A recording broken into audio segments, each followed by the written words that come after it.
சரி, இது ஒரு பக்கம் காவல்துறை மீது பயம் இல்லை அப்படின்ற பார்வையில நம்ம பார்த்தாலும், இன்னொரு பக்கம் எல்லாத்துக்கும் அந்த கஞ்சா போதைப் பொருள் ஈஸியா கிடைக்குது. ஸோ அதனால மாணவர்களும் சரி, இளைஞர்களும் சரி, அத எடுத்துக்கிட்டு கண்மூடித்தனமான விஷயங்கள பண்றாங்க அப்படின்னு 2 பார்வையில பார்க்கலாம். தமிழ்நாட்டின் மூலை முடுக்கெல்லாம் இருக்கக்கூடிய குக்கிராங்கள் வரை கஞ்சா போதை பொருள் மிக எளிமையாக விற்பனை செய்யப்படுகிறது. 22 கட்சி கூட்டணி அப்படிங்கிறது திமுகவுடைய தோல்வி பயத்தை மக்கள் மத்தியில் உறுதி செய்திருக்கிறது. 0.5% 1% இல்லாத கட்சிகள்லாம் கூப்பிட்டு உட்கார்ந்து பேசக்கூடிய காட்சிகளை பார்க்கிறோம். அப்போ ஊழல் செய்யக்கூடிய யாராக இருந்தாலும் திமுகவுக்கு வந்தால் அவர் உத்தமர், திமுக வந்தால் புனித நீர் தொழிச்சு புனிதராக்கிடுவாங்க. பொங்கலுக்கு 5000 ரூபாய் கொடுக்கணும்னு சொல்லி எதிர்கட்சி தலைவர் சொல்றாரு. ஆனா இவங்க 3000 தான் கொடுக்க முடியும், பணம் இல்லைங்காங்க. அப்ப 2 மாசம் கழிச்சு காலையில் 5000 ரூபாய் போட்டு நான் கோடை மாசத்துக்காக கொடுத்தேன், முன்பணமா போட்டேன்னு சொல்றாங்க. அப்ப இது வேணும்ட்டே தெரிஞ்சே இதை ஊக்குவிக்கிறாங்களா சார்? இப்ப எங்களுடைய கேள்வி என்பது சமூக நீதி. நேரம் போகலைன்னா நாங்க சமூக நீதினு சொல்லக்கூடிய திமுக திராவிட மாடல் ஆட்சியில தென் மாவட்டங்களில் அதிக அளவில் படுகொலை நடக்க போகிறது. இதுக்கு எதிராக எடுத்த நடவடிக்கை என்ன? 13 கோடி பேருக்கு லட்சக்கணக்கான கடனை உயர்த்தி செய்து சாதனை பண்ணதான் திமுக அரசோட சாதனை. வேற என்ன சாதனை பண்ணாங்க? நேற்று வந்த தேமுதிகவுக்கு ராஜ்யசபா உறுப்பினர் பதவி, பல ஆண்டுகளாக திமுகவுக்கு முட்டு கொடுக்கக்கூடிய அண்ணன் திருமாவளவன் கட்சிக்கு ராஜ்யசபாவும் கிடையாது, ஒன்றும் கிடையாது. 3 சட்டமன்ற உறுப்பினர்கள் அதிகமாக வாங்கிட்டாங்க, 1 ராஜ்யசபா உறுப்பினர் வாங்கிட்டாங்க. இது விஜயை வைத்து காங்கிரஸ் கிடைத்த வெற்றி. உண்மையாலுமே காங்கிரஸ் நன்றி சொல்லணும். யாருக்கு சொல்லணும்? விஜய் அவர்களுக்கு தான் சொல்லணும். தற்போதைய சூழல்ல அதிமுக தான் லீடிங்ல இருக்குன்றீங்க. அதிமுக கூட்டணி தான். அப்போ அவங்க தானே கிளியர் கட்டா இருக்காங்க. இந்த மாதிரி குழப்பம் இல்லையா? 22 கட்சி கூட்டணிக்கும் போது ஒரு பெரிய குழப்பம் வருமா வராதா? அதில் அதாவது சார், இவங்க எந்த அளவுக்கு பயந்து அரசியல் பண்றாங்க. இப்போ ஓ பன்னீர்செல்வத்தை திமுக இணைத்து வச்சு நீங்க பாத்துக்கலாம்.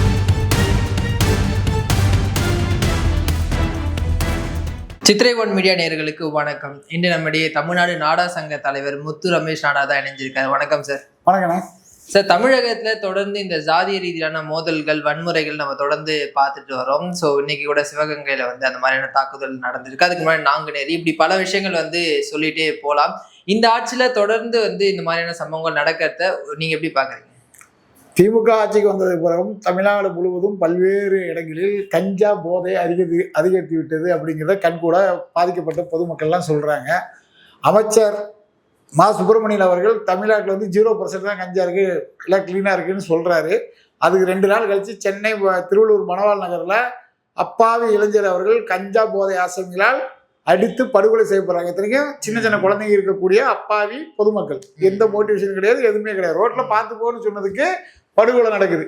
அப்போ இப்போ நாங்குநேரி சம்பவம், நாங்குநேரி குக்கிராமங்கள் வரை தமிழ்நாட்டின் மூளை முடுக்கெல்லாம் இருக்கக்கூடிய குக்கிராமங்கள் வரை கஞ்சா போதை பொருள் மிக எளிமையாக விற்பனை செய்யப்படுகிறது. இதில் அதிக அளவுக்கு பாதிக்கப்படக்கூடியவர்கள் யாருன்னு கேட்டீங்கன்னா மாணவர்கள், அதுவும் மாணவிகளே இந்த மாதிரி நிகழ்வுகள் நடக்கிறதெல்லாம் நம்ம பார்க்குறோம். அப்படி இருக்கும்போது இதுதான் சட்டம் ஒழுங்கு பிரச்சனைக்கு முக்கியமான காரணமாகுது. அப்பாவி இளைஞர்கள் ரோட்டில் பார்த்து போன்னு சொல்றது படுகொலை. கடையில் போய் மாமூல் கேட்கான், கஞ்சா அடிச்சுட்டு போய் கொடுக்கலன்னு கடை முதலாளி அடிக்கிறான், உடைக்கிறான், கடையில் உள்ள பொருளை இது பண்ணுறான். சொல்ல போனால் சென்னை புறநகர் பகுதியில் ஒரு ஏரியாவில் கஞ்சா போதை ஆசாமிகளால் அவர் கடையே விடுமுறை விட்டுட்டு போயிட்டாரு. கஞ்சா இல்லாத தமிழ்நாடு எப்போதோ அப்போது நான் கடை திறந்துக்கிறேன்னு சொல்லி ஒரு போர்டு வச்சுட்டு போன நிகழ்வுலாம் இருக்குது. அப்படி முழுக்க முழுக்க குற்றவாளிகள் மிக சுதந்திரமாக நடமாடக்கூடிய நிகழ்வுகளை இந்த ஆட்சியில் நம்ம பார்க்குறோம். தவறு செய்தவர்கள் யாராக இருந்தாலும், அவர் தனது கட்சிக்காரராக இருந்தாலும், இல்லை இந்த ஒரு சாதியை இந்த சாதிக்காரன் இல்லாமல் யாராக இருந்தாலும் அவர்கள் மீது கடுமையான நடவடிக்கை எடுத்திருந்தால் இந்த மாதிரி நிகழ்வுகள் நடந்திருக்காது. இப்போ உதாரணத்துக்கு நாங்குநேரி சம்பவத்தை பாருங்க. திமுகவுடைய ஒன்றிய செயலாளர் சுடலைக்கண்ணு என்பவருடைய மகன் சுப்பையா என்கின்ற சுபாஷ்ன்னு சொல்றாங்க. அவர் ஏற்கனவே சின்னதுரை அவர்களுடைய அந்த வழக்கில் சம்மந்தப்பட்டிருக்காரு, குற்றவாளியாக இருக்காரு. 10 நாளைக்குள்ள அவரை விடுதலை பண்ணி கொண்டு வர அளவுக்கு அவரோட வளர்ப்பு தங்கத்தை, அவருடைய அரசியல் அதிகாரத்தை பயன்படுத்துறாரு. ஆளுங்கட்சி பிரமுகராக இருக்காரு. இதுக்கு பின்னாடி திமுகவை சேர்ந்த அமைச்சர்களும் இருக்காங்க. அவங்க சாதியை சேர்ந்தவர்கள் அப்படிங்கிறது அந்த பகுதியில் சொல்லப்படுது. அப்படி இருக்கும்போது எப்படி நம்ம இதை சரி பண்ண முடியும்? நம்மளுடைய பெற்றோர்கள் சாதி சங்க தலைவர்கள் இவங்கெல்லாம் வந்து ரோல் மாடலா யாரை சொல்லணும்? இப்ப இந்த சம்பவத்தை பாருங்க. ரோட்ல போறக்கூடிய அப்பாவி வயதான பெரியோர்கள், ஒரு மாற்றுத்திறனாளியை ஈவு இறக்கமின்றி படுகொலை பண்றான். பக்கத்து ஊருக்கார பையன் வடநாட்டுல ஒரிசால இருந்து பொழப்புக்கு வந்த ஒரு வட இந்தியரை படுகொலை பண்றான். அவரு கலர் மாறி இருக்காரு, அவரு ஹிந்தி தெரிஞ்சு, அதெல்லாம் அவன் பார்க்கல. அந்த ஊர்ல யார் இருந்தாலும் கொலை பண்ணுவோம்னு சொல்றான். பறையர் சமுதாயத்தை சேர்ந்தவரை கொலை பண்றான், நாடா சமுதாயத்தை சேர்ந்தவரை கொலை பண்றான், கோனார் சமுதாயத்தை சேர்ந்தவரை கொலை பண்ற மோட்டிங்ல வெட்டுறானுங்க. கண்மூடித்தனமா பெட்ரோல் கொண்டு வீசுறானுங்க. அப்போ ஒரு கிராமத்துல, ஒரு அமைதியான கிராமத்துல, சாதி ரீதியான எந்த மோதலும் நடக்காத கிராமத்துல, ஏற்கனவே முன்பகை எதுவும் இல்லாத ஒரு கிராமத்துக்குள்ள போய் ஒரு 9 இளைஞர்கள் கண்மூடித்தனமா வெட்டக்கூடிய தைரியம் எப்படி வந்துச்சு? சரி, இது ஒரு பக்கம் வந்து காவல்துறை மீது பயம் இல்லை அப்படின்ற பார்வையில் நம்ம பார்த்தாலும், இன்னொரு பக்கம் எல்லாத்துக்கும் அந்த கஞ்சா போதைப் பொருள் வந்து ஈஸியா கிடைக்குது. ஸோ அதனால மாணவர்களும் சரி, இளைஞர்களும் சரி, அதை எடுத்துக்கிட்டு வந்து கண்மூடித்தனமான விஷயங்களை வந்து பண்றாங்க அப்படின்னு 2 பார்வையில பார்க்கலாம். இல்ல, அப்படி வந்து நம்ம இப்ப ஏற்கனவே இது திருவள்ளூர் பக்கத்தில் உள்ள சம்பவம்னா அது கஞ்சா போதைன்றதை சொல்லலாம். இது வந்து சாதிய போதை, சாதிய பயங்கரவாதம். சின்ன வயசுல இருந்தே அவன் மனசுக்குள்ள வந்து சாதி வெறியே ஊறி போய் சாதி ரீதியா இருக்கான். ரோல் மாடலை யாரை வைக்கிறான்? ஒரு கூலிப்படை தலைவனே ரோல் மாடலா வைக்கிறான்.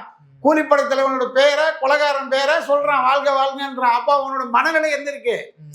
இப்போ பெற்றோர்களா இருக்கலாம், ஆசிரியரா இருக்கலாம், சாதி சங்கத்தில் அந்த பையன் என்ன சொல்லி வளர்க்கணும்?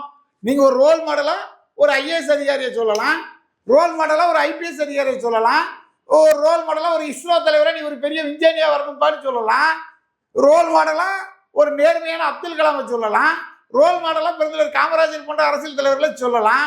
அப்படிலாம் இவங்க இப்ப சொல்றது கிடையாது. இப்ப எப்படின்னா, தென் மாவட்டங்களை பொறுத்தளவுக்கு ஒரு கொலைகாரன் அவன் எதுக்கு கொலை செஞ்சான், என்னதுக்கு கொலை செஞ்சாலும் யாருக்கும் தெரியாது. ஆனா கொலைகாரனை தான் தலைவரா பார்க்கக்கூடிய அளவிற்கு, ரோல் மாடலா பார்க்கக்கூடிய அளவிற்கு தமிழ்நாட்டில் இளைஞர்கள் மனதில், அது குறிப்பா பாத்தீங்கன்னா 19, 20, 21 வயசு இளைஞர்கள், அவங்க நினைச்சா நமக்கே வேதனையா இருக்கு, வருத்தமா இருக்கு. அப்போ அவங்க பெற்றோர்களுக்கு எந்த அளவுக்கு இருக்கும்? ஆனா இதையெல்லாம் தாண்டி அவர்கள் கஞ்சாவுக்கு அடிமையானது எப்படி, சாதிய பயங்கரவாதத்துக்கு அடிமையானது எப்படி அப்படிங்கிறத நம்ம சிந்திச்சு பார்க்கணும். இன்னைக்கு தேர்தல் அரசியல் சாதி அரசியலை முக்கியமா பையப்பிள்ளையா வச்சு போயிட்டு இருக்கு. திமுகவுக்கு வாக்களிக்காத சாதின்னு சொல்லப்பட்ட ஒரு சாதி இன்னைக்கு வந்து என்ன பண்றாங்க? தங்களுக்கு வந்து அரசியல் அதிகாரம் இருக்கிறது, நமக்கு பின்னாடி நமது சாதியை சேர்ந்த அமைச்சர்கள் எல்லாம் உதவி செய்யக்கூடிய அளவுக்கு இருக்கிறார்கள், நம்ம எந்த கொலையை செஞ்சாலும் தப்பிச்சுக்கலாம் அப்படிங்கிற மாதிரி ஒரு நிலைமை. நடிகர் கருணாசன் ஒருத்தர் இருக்காரு, அவர் வந்து முக்குளத்தூர் புலிப்படைன்னு ஒரு கட்சி வச்சிருக்காரு. அவர் ஒரு 6-7 வருஷத்துக்கு முன்னாடி ஒரு தகவலை சொன்னாரு, நீங்க யாரை வேணாலும் கொலை பண்ணுங்க, எப்படி யாரை வேண்டாலும் கொலை செய்யுங்கள், என்னிடம் வந்து சொல்லிட்டு செய்யுங்க, உங்களுக்கு பாதுகாப்பு கொடுக்குறேன்னு பேசுறாரு. அப்ப இந்த மாதிரி சாதி தலைவர்கள் இருந்தா இந்த சமுதாயம் எப்படி உருப்படும்? இது அந்த சாதிக்கு மட்டும் கிடையாது, எந்த சாதியில இந்த மாதிரி எவன் பேசினாலும் அது தப்பு தானே. நீங்க ஜாதி சங்க தலைவர்னா முடிஞ்சா அந்த பையன்களுக்கு ஒரு IAS ஆகுங்கப்பா, IPS ஆகுங்கப்பா, இல்ல ஒரு CA படிங்கப்பா, இல்ல ஒரு நல்ல வழக்கறிஞரா வாங்கப்பா அப்படின்னு சொல்லி வளர்த்தால் இந்த மாணவர்கள் சமூகத்தை காப்பாற்றக்கூடிய பொறுப்புள்ள பதவிக்கு வருவான். நீ ரவுடியாவே, கொலகாரனாவே, தாதாவாவே, கஞ்சா போதைக்கு அடிமையாகி உன்னை பார்த்து 4 பேர் பயப்படுவான், உனக்கு பார்த்து 10 பேர் மரியாதை கொடுப்பான். இப்போ நம்ம பல்வேறு இடங்களில் லஞ்சமாக கையூட்டாக மிரட்டி பெற்றுக்கொள்ளலாம் அப்படிங்கிற அடிப்படையில் சாதிய பயங்கரவாதத்தை இப்போ உலகமே பார்க்கக்கூடிய அளவுக்கு பயங்கரவாதிகளும் பல்வேறு அமைப்புகள் இருக்காங்க. அந்த மாதிரி இன்னைக்கு தென் மாவட்டங்களில் ஒரு குறிப்பிட்ட சாதிய பயங்கரவாதத்தை வளர்த்து வருகிறது. கொலை செய்யப்பட்டவர் ஒரே ஒரு எதிர் சாதி கிடையாது, எந்த பர்சனல் பிரச்சனையும் கிடையாது, சாதி ரீதியான மோதல் கிடையாது. ஊருக்குள்ள போறான் ஒரு கோணாரை வெட்டுறான், ஊருக்குள்ள போறான் நாடாரை வெட்டுறான், ஊருக்குள்ள போறான் பறையரை வெட்டுறான், ஊருக்குள்ள போறான் ஒரு இந்திக்கார வெட்டுறான். அவருக்கு எதுக்கு என்னையா சம்பந்தம்? அவன் பாவம் வயிற்று பொழப்புக்காக தனது குடும்பத்தை காப்பாற்ற வேண்டும் என்பதற்காக எங்கேயோ பிறந்து எங்கேயோ வளர்ந்தவன் இங்க வந்து நமக்கு சேவை செஞ்சு நமக்கு உதவி செய்யறதுக்காக குறைந்த சம்பளத்துல வந்து வேலை செய்யறான். அப்படிப்பட்டவர்களே ஈவிரக்கமின்றி படுகொலை செய்திருக்கிறார் என்றால் இவர்களுடைய சாதிய பயங்கரவாத எண்ணம் என்பது சின்ன வயசுலேயே இந்த அளவுக்கு ஊறி தலைச்சு போச்சு. அப்படின்னா நாளைய தமிழகத்தை நினைத்து பார்க்கும் போதே நமக்கு வந்து பயமா இருக்கிறது. நாளைய பாரதம் இளைஞர்கள் கையில் நம்ம தலைவர்கள்லாம் முன்னாடி சொன்னாங்க, ஒத்த கருத்துள்ள 100 இளைஞர்களை கொடுங்கள், இந்த இந்தியாவை மாற்றி காட்டுன்னு சுவாமி விவேகானந்தர் சொன்னாரு. நேதாஜி சுபாஷ் சந்திரபோஸ் ரத்தத்தை கொடுங்கள் சுதந்திரத்தை தரேன்னு சொன்னாரு. காமராஜர் அவர்கள் நீங்க படித்தால்தான் உன்னை எல்லாரும் மதிப்பாங்க. உன்கிட்ட பொருள் இருந்தா திருடிட்டு போயிடுவான், சொத்து இருந்தா கொள்ளையடிச்சிட்டு போயிடுவான், கல்வி இருந்தால் அதை யாராலும் திருட முடியாது, கல்வியை கற்றுக்கொள்ளுன்னு சொல்லி பிச்சை எடுத்தனாலும் படிக்க வைக்கிறேன்னு சொல்லி என்ன பண்ணார் தலைவர்? மதிய உணவு திட்டத்தை கொண்டு நம்மளெல்லாம் படிக்க வச்சாரு. ஆனா இன்னைக்கு கொலைகாரனும் கொள்ளைக்காரனும் ரோல் மாடலாக சாதிய தலைவர்களாக வந்துட்டாங்க. இப்ப இந்த சமூகம் அப்படிதான் போயிட்டு இருக்கு. ஆனா திமுக ஆட்சிக்கு வந்ததுக்கு பிறகு வந்து மக்கள் எல்லாமே சந்தோஷமா இருக்காங்க. இது வந்து சமூக நீதி ஆட்சி, எல்லாருக்குமான ஆட்சி அப்படின்னு முதல்ல தொடர்ந்து சொல்லிட்டே இருக்காரு. ஆனா அதே திமுக ஆட்சியெல்லாம் இது வரைக்கும் வரலாற்றை இல்லாத அளவுக்கு இந்த மாதிரியான சாதிய மோதல்கள்லாம் இருக்கு சார். அப்ப இது வந்து வேணும்ட்டே தெரிஞ்சே இதை வந்து ஊக்குவிக்கிறாங்களா சார்? இப்ப எங்களுடைய கேள்வி என்பது சமூக நீதி, நேரம் போகலன்னா நாங்க வந்து சமூக நீதினு சொல்லக்கூடிய திமுக திராவிட மாடல் ஆட்சியில தென் மாவட்டங்களில் அதிக அளவுல படுகொலை நடக்க போறது. இதுக்கு எதிராக எடுத்த நடவடிக்கை என்ன? இப்போ சென்னையில ஆம்ஸ்ட்ராங் வந்து ஒரு கட்சியுடைய தலைவர், அவர் படுகொலை செய்யப்பட்டாரு. அந்த கொலையில சம்பந்தப்பட்ட 2-3 பேரை என்கவுண்டர் பண்ணாங்க. அந்த மாதிரி ஏதாவது நிகழ்வுகள் தென் மாவட்டத்தில் இதுவரையும் நடந்திருக்கா? ஒரு கூலிப்படை தலைவன் என்கவுண்டர் பண்ண வரலாறு இருக்கா? இல்ல மக்களுக்கு இந்த மாதிரி பொதுமக்களுக்கு அச்சுறுத்தல் பண்ண இந்த 9 பேரை ஏன் என்கவுண்டர் பண்ணிருக்க கூடாது? அப்படி பண்ணினால் மறுபடியும் இந்த மாதிரி சம்பவம் நடக்குமா? ஆனா இதெல்லாம் அவங்க செய்யறது இல்ல.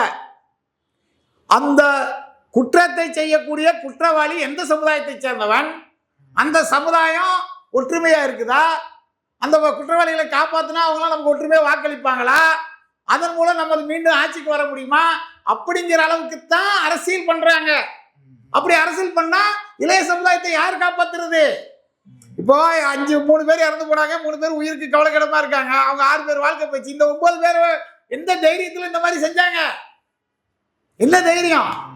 தங்களுக்கு ஒரு மிகப்பெரிய சாதி பின்னணி இருக்குது, நம்ம சாதி சங்க தலைவர்கள் நம்மளை காப்பாற்றுவாங்க, நம்ம யாரை கொலை செஞ்சாலும் நம்ம பெற்றோர்கள் நம்மளை காப்பாற்றுவாங்க, ஆளுங்கட்சியில நம்ம தான் பலமா இருக்கோம் அப்படிங்கிற மாதிரி எண்ணத்தை அந்த இளைஞர்கள் மனதில் விதைத்தது யாரு?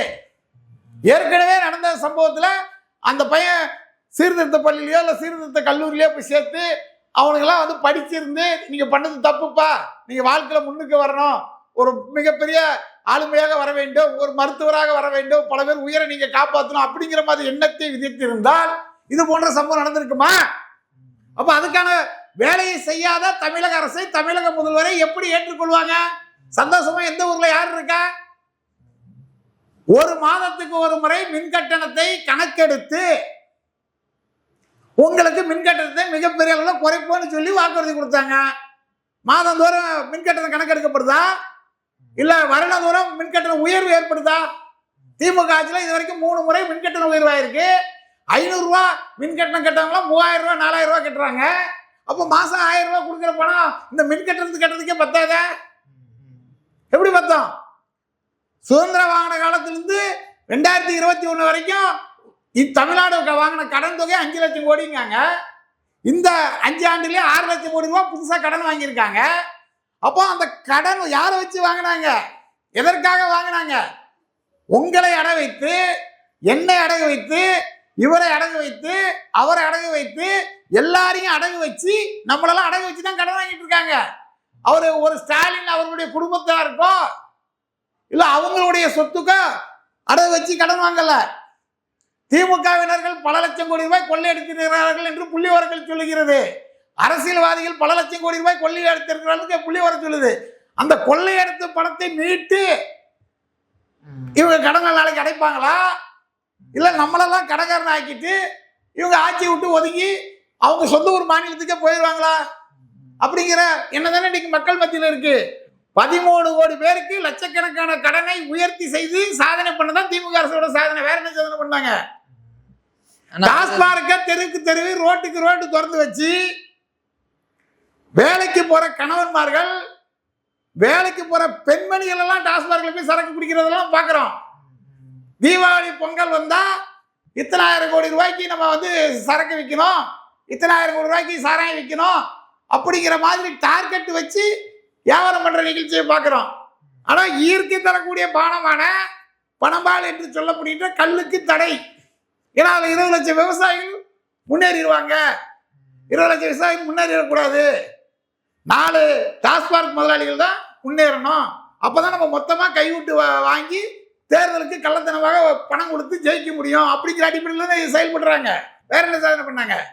சார் அதே மாதிரி வந்து இந்த சாதி ரீதியான விஷயங்கள் எல்லாம் வரும்போது திருமாவர்களுடைய பெயர் மட்டும்தான் வந்து அரசியல் ரீதியா வந்து பார்க்க முடியும் சார். அவர் வந்து ஃபோன் பேசுறதா இருக்கட்டும், வீடியோ கால் வர்றதா இருக்கட்டும். ஆனா அவர் சொல்லும்போது நாங்க எல்லாருக்குமான தலைவருங்க எங்க தலைவர், நாங்க வந்து எந்த சாதிக்கோ எந்த இதுக்கோ வந்து கிடையாது அப்படின்னு வந்து சொல்றாங்க. ஆனா இன்னொரு பக்கம் பார்க்கும்போது திமுக திருமாவர்களை வச்சு ஒரு குறிப்பிட்ட சாதியோட வாக்குகளை மட்டும் பெறறதுக்காக வந்து அவர் கூட்டணியில வச்சிருக்கு அப்படின்ற ஒரு விமர்சனமும் இருக்கு. அது உண்மையா சார்? அதாவது அண்ணன் திருமாவளவன் அவர்கள் ஈரான்ல ஒருத்தர் செத்து போனா ரோட்ல இறங்கி போராடுவார். எப்படி? வேங்க வயல்ல சொந்த ஜாதிக்காரங்க பாதிப்பட்டா அந்த பக்கமே போக மாட்டார். வாட்ஸ்அப்ல போன்ல பேசுறக்கூடிய அண்ணன் திருமாவளவர்கள் களத்துக்கு நேரில் ஏன் செல்லல? பறையர் சமுதாயத்தினுடைய காவலர் என்று சொல்லி தான் அவர் அரசியல தொடங்குறாரு. பறையர் சமுதாய மக்கள் எங்கெல்லாம் பாதிக்கப்படுகிறார்களோ அங்கெல்லாம் வந்து இவர் அவங்களுக்கு ஏதாவது நல்லது செஞ்சோ இல்லை அவர்களுக்காக போராடிய வரலாறோ சமீப காலமாக கடந்த 5 ஆண்டுகளில் கிடையாது. இதுக்கு முன்னாடி அவர் பல்வேறு போராட்டங்களை பல்வேறு நிகழ்வுகளை பண்ணியிருக்காரு. திமுகவுடன் கூட்டணி வைத்ததுக்கு அப்புறம், திமுக ஆட்சிக்கு வந்ததுக்கு அப்புறம் பறையர் சமுதாய மக்கள் ஒன்று திரண்டு போராடக்கூடிய ஒரு நிலை, அரசுக்கு எதிராக போராடக்கூடிய நிலை, முதல்வர் ஸ்டாலினுக்கு எதிராக போராடக்கூடிய நிலை வரும்போது சமரசம் பேசுறதுக்கு இவரை வந்து ஒரு சில கம்பெனியில் விளம்பர தூதுவர்கள் வச்சிருப்பாங்களா, அந்த மாதிரி இவரை வந்து பறையர் சமுதாயத்தினுடைய தூதுவராக அண்ணன் திருமாவளவன் வச்சிருக்காரு. உண்மையானவே அவருக்கு மனசாட்சி உள்ள தலைவராக இருந்தால் களத்துக்கு சென்று பாதிக்கப்பட்டது பறையர் சமுதாயம் மட்டும் கிடையாது, பாதிக்கப்பட்டது நாடார் சமுதாயம் மட்டும் கிடையாது, பாதிக்கப்பட்டது கோனார் சமுதாயம் மட்டும் கிடையாது, பாதிக்கப்பட்டதுமே ஹிந்திக்காரங்க மட்டும் கிடையாது, எல்லாரும் மனிதர்கள் அப்படிங்கிற மனிதாபிமானத்துடன் சென்று அவர் பார்த்து அவங்க குடும்பத்துக்கு 1 கோடி ரூபாய் கொடுக்கணும், அவங்களுக்கு அரசு வேலை கொடுக்கணும் அப்படின்னு ரோட்ல இறங்கி போராடி இருந்தா நீங்க சொன்ன மாதிரி அவர் என்ன தலைவர்?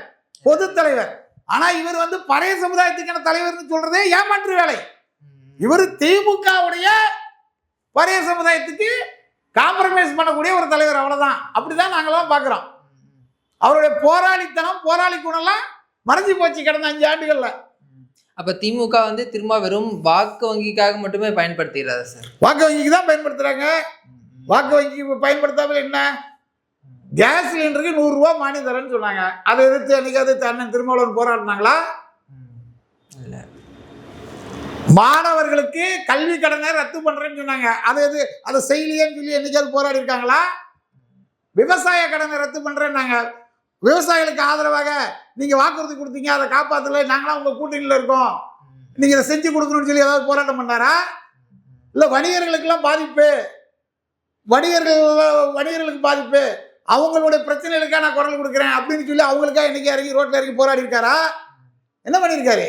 அவரோட ஒரே இது சனாதனத்தை ஒழிப்போம் மட்டும் தான். சனாதனத்தை ஒழிக்கிறேன்னு சொல்லிக்கிட்டு சிதம்பரம் கோயிலில் உட்காந்துட்டு சிவசிவா அரகரா ஓம் நமச்சிவாய வாழ்க நாதந்தாள் வாழ்கன்னு பாட்ட நிகழ்ச்சியில நீங்க பார்க்கலையா? அதுவும் ஏமாற்று வேலை. சனாதன எதிர்ப்புனா என்னங்க? தாத்தா அப்பா மகன் இவங்களுக்கு சொப்படிக்கிறதா சனாதன எதிர்ப்பா?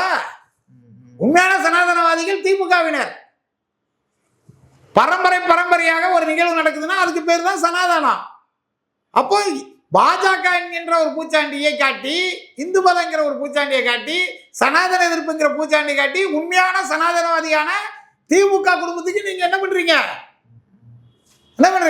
ஜால்ரா அடிக்கிறீங்க. என்ன சனாதன எதிர்ப்பு? அப்ப நீங்க பிஜேபி கூட எப்படி கூட்டணி வச்சீங்க 2001? அப்போ பிஜேபி மதவாத கட்சின்னு உங்களுக்கு தெரியாதா? தெரியாதா? அப்போ உங்க சனாதன எதிர்ப்பு எங்க போச்சு? நீங்க கூட்டணி வச்சா அவர்கள் புனிதர்கள், நீங்க கூட்டணி வச்சுட்டு வெளியே வந்தா அவர்கள் எதிர்களா? என்னங்க இது? நீங்க கொள்கையோட கோட்பாடோட எந்த கட்சியோடையும் கூட்டணி கிடையாது, எங்க கொள்கை இதுதான் அப்படிங்கிற கோட்பாடே உங்களுக்கு கிடையாது. அப்படி சொன்னா தமிழ்நாட்டில் இன்னைக்கு சீமான் போன்றவர்கள் அந்த கோட்பாட்டிலையும் கொள்கையிலையும் உறுதியா இருக்கிறாங்க. இல்லை சார், அவரு முன்னெல்லாம் பேசும்போது ஆட்சியிலையும் பங்கு அதிகாரத்திலையும் பங்கு அப்படின்ற முழக்கத்தை வந்து தமிழகத்துல வலிமையா வச்சது திருமாவர்கள் தான். ஆனா இன்னைக்கு அவங்க கிட்ட போய் கேட்கறாங்க, அதுக்கான காலம் இன்னும் கனியிலங்க அப்படின்னு வந்து சொல்றாரு. இல்ல காலம் கனியில அப்படின்னா அவர் எதை நோக்கி அப்படி சொல்றாரு? அதாவது ஆட்சி, நீங்க சொன்னது ஆட்சியில் பங்கு அதிகாரத்தில் பங்கு இதெல்லாம் வேணும், இதை கேட்கறதுக்கு எங்களுக்கு உரிமை இல்லையான்றதும், பொது தொகுதியில் போட்டி போடுறதுக்கு எங்களுக்கு உரிமை இல்லையான்னு கேட்கும் போதும், கருணாநிதி அவர்கள் பொது தொகுதியில் போட்டி நீங்களாம் போட்டி போட ஆசைப்படலாம்னு கேட்டுறதும், இதெல்லாம் வந்து ஒரு மிக தவறான ஒரு அரசியல். திருமாவளவர்கள் நேர்மையான தூய்மையான அரசியல் பண்ணணும்னா என்ன பண்ணிருக்கணும்? பொது தொகுதியில் போட்டி போடுறதுக்கு அனுமதி வாங்கியிருக்கணும்ல. தமிழ்நாட்டின் மிக பெருமையான சமுதாயமான தமிழ்நாட்டின் பூர்வ குடிகளான பறையர் சமுதாய வாக்குகளை அடகு வைத்து ஒரு 2 சீட்டு 3 சீட்டுக்கு விலை போறதுங்கிறது எந்த வகையில் நியாயம்? நேற்று வந்த தேமுதிகவுக்கு ராஜ்யசபா உறுப்பினர் பதவி, நேற்று வந்த தேமுதிகவுக்கு ராஜ்யசபா உறுப்பினர் பதவி, பல ஆண்டுகளாக திமுகவுக்கு முட்டு கொடுக்கக்கூடிய அண்ணன் திருமாவளவன் கட்சிக்கு ராஜ்யசபாவும் கிடையாது, ஒன்றும் கிடையாது. இல்ல அதுதான் ஏன் சார் அவர் கேட்டு பெற மாட்டாரா, இல்ல திமுக கொடுக்கறத வாங்கிட்டு போயிடறா? நீங்க சொன்ன மாதிரி 1% கீழே தான் தேமுதிக வாக்கு சதவீதம் இருக்கு அப்படின்றது, அவங்களுக்கு ராஜ்யசபா சீட் கொடுக்குறாங்க, அவங்களுக்கு அவ்வளவு மரியாதை கொடுக்குறாரு. ஆனா கூட்டணியில இருந்து தொடர்ந்து நீடிக்கக்கூடிய திருமாவர்களை அவர் கண்டிக்கவே மாட்டாங்க. அதாவது திருமாவளவன் அவர்களுடைய வாக்கு வங்கி என்பது நம்மளுடைய பூர்வ தமிழ் குடி சொந்தங்கள், அதனால அவங்க கொடுக்க மாட்டாங்க. அவங்களுடைய சொந்தங்களான மணவாடுகளுக்கு ராஜ்யசபாவை வாரி வழங்குவார்கள். அவங்களுக்கு இருக்கக்கூடிய இனப்பாசம், தெலுங்கர் என்கின்ற இனப்பாசம், ஐயா மு.க. ஸ்டாலின் அவர்களுக்கு இருக்கக்கூடிய தெலுங்கர் என்கின்ற இனப்பாசம் அண்ணன் திருமாவளவனுக்கு இல்லை அப்படிங்கிறத இந்த இடத்துல வருத்தமான வேதனையான விஷயம். அவர்கள் தெலுங்கர்கள் என்ற ஒரே காரணத்துக்காக உடனடியாக ராஜ்யசபா உறுப்பினர் அவங்களுக்கு கொடுத்தாங்க. ஆனா தொன்று கூட்டணியிலே இருக்கக்கூடியவர்களுக்கு கொடுக்கல. இதை நம்ம எப்படி பார்க்கறதுன்றது பொதுமக்கள் தான் முடிவு பண்ணணும். அண்ட் சார், இன்னொரு புறம் திருமாவளவன் பின்னாடி இருக்கக்கூடிய இளைஞர்கள், அந்த சமூகத்தினுடைய இளைஞர்கள் அவருடைய நிலைப்பாட்டை எப்படி சார் பார்ப்பாங்க?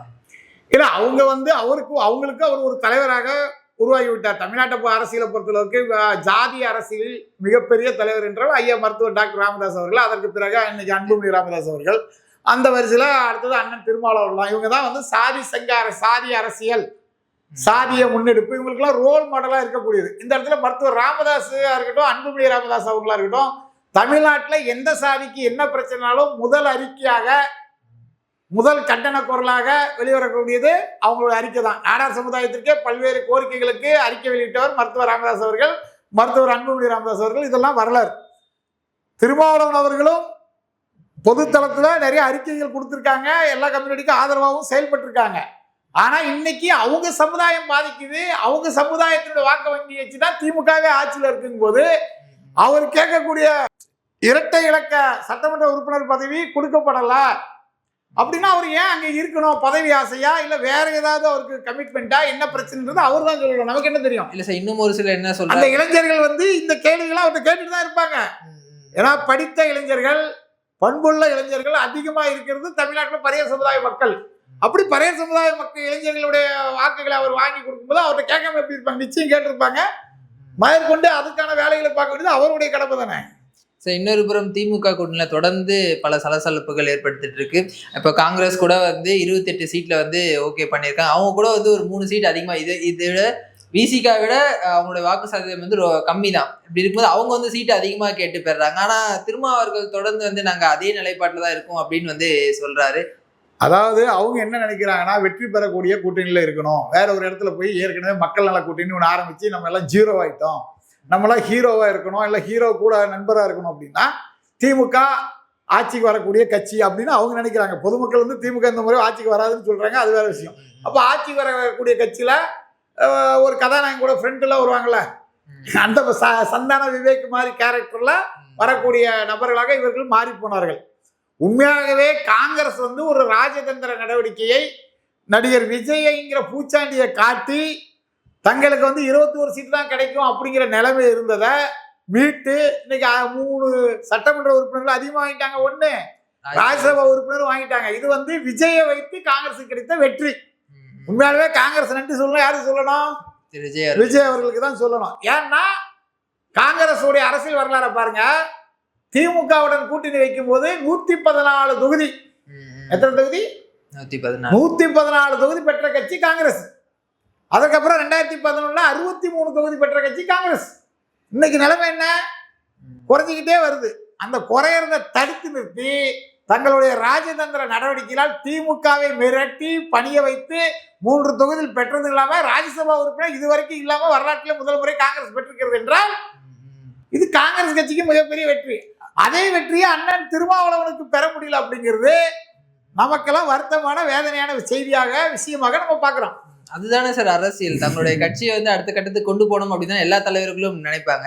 அப்படி இருக்கும்போது இப்போ திருமா மட்டும் இல்லாம திமுக கூட்டணியில் இருக்கக்கூடிய மற்ற கட்சிகள் திரு வைகோ அவர்களா இருக்கட்டும், இல்ல வந்து கம்யூனிஸ்டர்களா இருக்கட்டும், தொடர்ந்து வந்து அவங்க எவ்வளவு கொடுத்தாலும் வாங்கிக்கிறப்ப, ஆனா நாங்க இந்த கூட்டத்தில் தான் இருக்கோம். அதுக்கு காரணம் அவர்கள் வந்து அவங்க வெளியே போனாங்க. அவங்க எல்லாம் வந்து அதாவது சார் 1ஆம் நம்பருக்கு வேல்யூ இருக்கு, 0களுக்கெல்லாம் வேல்யூ இருக்கா?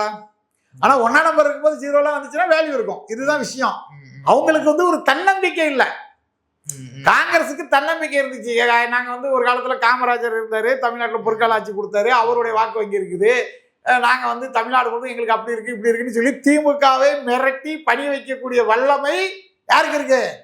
காங்கிரஸுக்கு இருக்கு. அவங்களுக்கு ஒரு ஆப்ஷன் விஜய் கிடைச்சாரு. இவங்களுக்கு அந்த மாதிரியான நிலைமைகள் கிடையாது. ஆனா அரசியல் எதுவும் நடக்கலாம். நாளைக்கு அண்ணன் விடுதலை சிறுத்தைகள் கூட விஜய் கூட போய் கூட்டணி வைக்கிறதுக்கான நிகழ்வுகள் நடக்கலாம். கம்யூனிஸ்ட் எல்லாம் விஜய் கூட போறதுக்கான வாய்ப்புகள்லாம் இருக்கு. 22 கட்சி கூட்டணி அப்படிங்கிறது வந்து திமுகவுடைய தோல்வி பயத்தை மக்கள் மத்தியில் உறுதி செய்திருக்கிறது. 1% 1% இல்லாத கட்சிகள்லாம் கூப்பிட்டு உட்கார்ந்து பேசக்கூடிய காட்சிகளை பார்க்கிறோம். சமூக விரோதிகள் கொலையில் ஒரு சமுதாய தலைவருடைய கொலையில் சம்பந்தப்பட்ட கொலை குற்றவாளிகளுக்கெல்லாம் திமுக சீட்டு கொடுக்கறதெல்லாம் நம்ம பார்க்கிறோம். இதெல்லாம் வந்து மக்கள் கவனித்துக் கொண்டிருக்கிறார்கள். இது வந்து 2026 ஆண்ட்ராய்டு உலகம்.